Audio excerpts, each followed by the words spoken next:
Assalamualaikum warahmatullahi wabarakatuh. Halo teman-teman, balik lagi nih di channel Raffi Saka. Pada kesempatan kali ini kita kembali lagi membahas alur sebuah cerita. Oke, sebelum lanjut, yuk bantu subscribe dan like serta komen serta share ke teman-teman kalian agar admin semakin semangat lagi membuat video terbaru di setiap harinya. Pikiran Damar hilang bagaimana mungkin?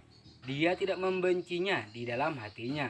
Saudara Damar, Kiosan memandang Lio Rossi, tidak tahu apa yang sedang terjadi. Jadi dia hanya berdiri dan memanggil, "Nak Damar, aku tahu kamu pasti sangat marah saat ini. Tetapi kamu tidak boleh impulsif. Dengar, meskipun wanita tua itu gagal kali ini, gadis Lio Rossi masih diselamatkan. Jangan menyerah. Apalagi menyerah pada dirimu sendiri." Nenek Wen buru-buru berkata,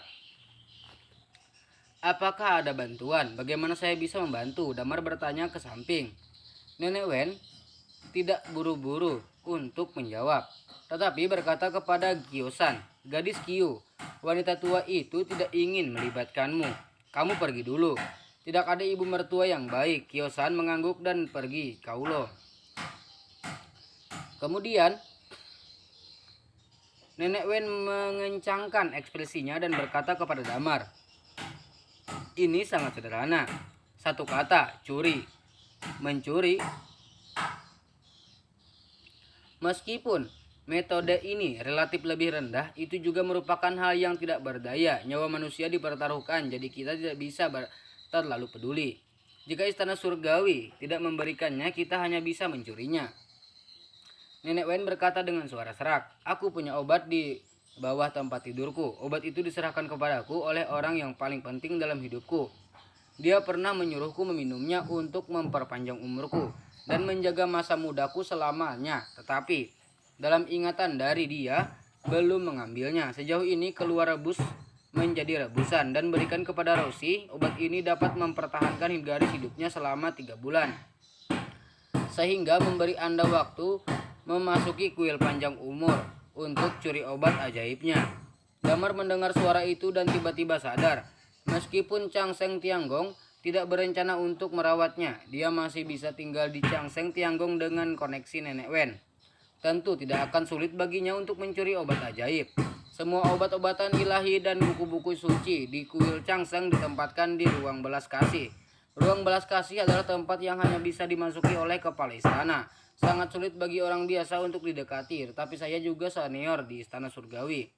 Bagaimana saya bisa tidak tahu cara masuk? Lin, wajah, dengar. Saya akan membantu Anda memasuki ruang rahmat. Anda menjarah obat yang Anda butuhkan. Pertama, Anda dapat menggunakan obat ajaib untuk menyembuhkan gadis ini, Rossi. Kedua, Anda juga dapat mengambil apa yang Anda butuhkan dan menggunakan obat ajaib untuk mengobati diri sendiri, racun hidup di tubuh Anda.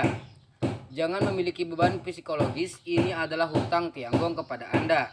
Anda berani mengambilnya, kata Nenek Wen dengan tegas. Damar mendengar suara itu dan mengangguk tanpa suara. "Oke Nenek Wen, aku akan melakukan apapun yang kamu katakan." Oke, aku akan memberitahumu caranya sekarang. Kamu segera kembali ke istana, jangan datang ke sini lagi. Kalau tidak, itu pasti akan membangkitkan gairah kecurigaan pada orang lain, mengerti? Tapi ibu mertua khawatir kamu telah menghentikan pendarahan untukku dan aku tidak bisa mati untuk saat ini.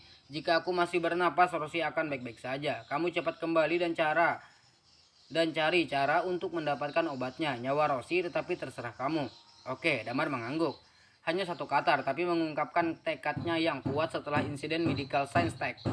Pendeta Agung Chang keluar dan Nenek Wen dihukum berat, tetapi hal ini tidak membuat banyak gelombang di kuil Changseng. Saya pikir tetua dari 5 istana itu dan 10 istana dengan sengaja menekan hal ini. Hanya dalam 2 hari Chang Seng Tianggong kembali tenang. Tapi hati Damar tidak tenang. Setelah kembali dari Kauluo, dia beristirahat di halaman. Setiap hari Kiosan juga memiliki sesuatu dalam pikirannya, tetapi dia tidak berani mengganggu terlalu banyak dan hanya bertanggung jawab atas pakaian sehari-hari Damar. Pada hari ketiga, Damar mengalami serangan beracun dan Kiosan buru-buru pergi untuk mengundang 5 tetua.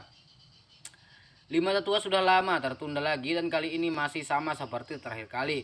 Hanya menekan tidak membersihkan. Kali ini Damar dapat yakin bahwa Chang Seng Tianggong tidak berniat membersihkan racun hidup untuk dirinya sendiri. Mereka takut bahwa itu tidak akan memakan waktu lama dan mereka akan mengumumkan kepada duri mereka sendiri bahwa mereka akan menghentikan pengobatan setelah racun hidup benar-benar menyerang sumsum tulang, menyebar ke seluruh tubuh dan menjaga tidak dapat disembuhkan. Pada saat itu dunia luar hanya akan berpikir bahwa bukan karena Chang Seng Tianggong tidak mau menyembuhkannya, tetapi itu benar-benar tidak mungkin untuk disembuhkan. Benar saja, masih harus mengandalkan dirinya sendiri.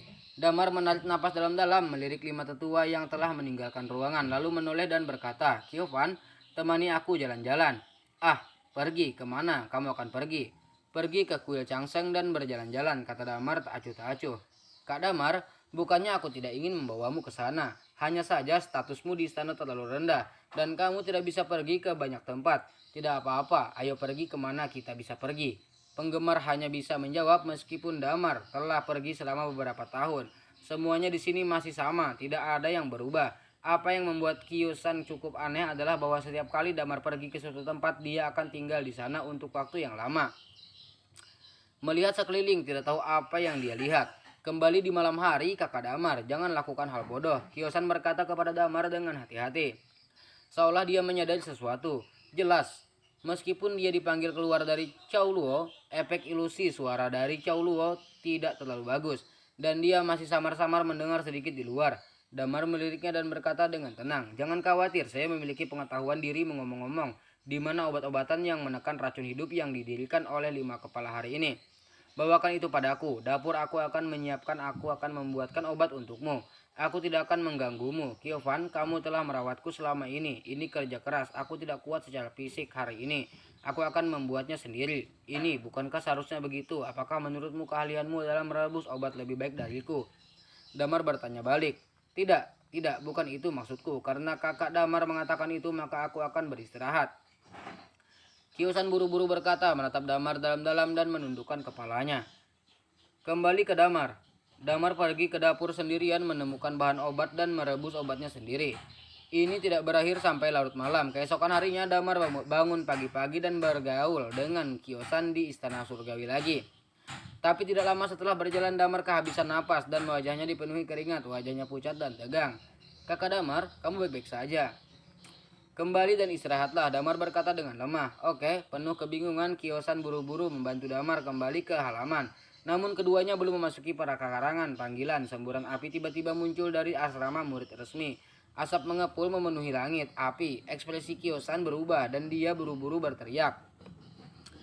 "Api, api, cepat padamkan." Api. Dalam sekejap banyak murid di sekitarnya segera berlari menuju asrama murid. Tapi itu baru saja terbakar panggilan. Istana Langya di umur terbakar lagi dan asap tebal membumbung seperti naga hitam. "Api, api, Istana Langya juga terbakar. Semuanya pergi dan padamkan api." Teriakan histeris kembali terdengar. Banyak murid berlari menuju Istana Langya lagi. Namun semuanya belum berakhir. Dalam waktu yang sangat singkat, asap tebal keluar dari selatan, utara, dan barat satu demi satu. Ini sangat tiba-tiba, tidak dapat diprediksi apa yang terjadi. Kenapa tiba-tiba ada begitu banyak kebakaran?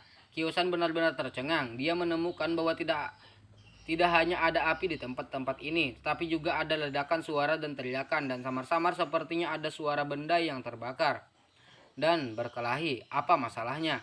Kyosan sedikit gemetar dan buru-buru berkata kepada Damar, "Saudara Damar, ayo masuk cepat. Saya tidak tahu apa yang terjadi." Dan tiba-tiba kekacauan pecah dalam sekejap. Tetapi tepat setelah dia selesai berbicara, darah murid tertutup tiba-tiba lari ke arah ini.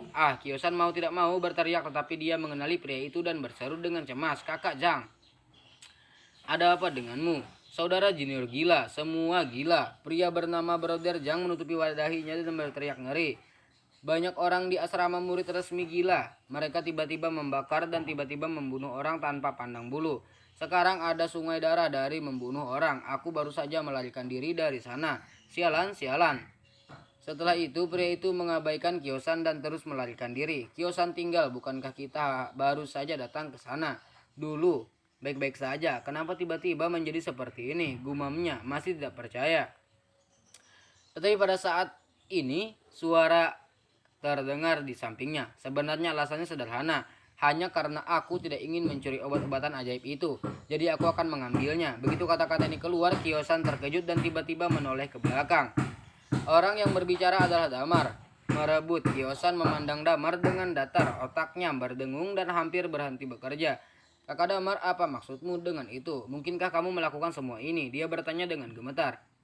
Ya, Damar tidak menyembunyikannya. Alasan mengapa saya meminta Anda untuk membawa saya ke Tianggong adalah untuk memberi orang-orang ini akupuntur dan menciptakan kekacauan. Saya tahu cara menggunakan jarum tak.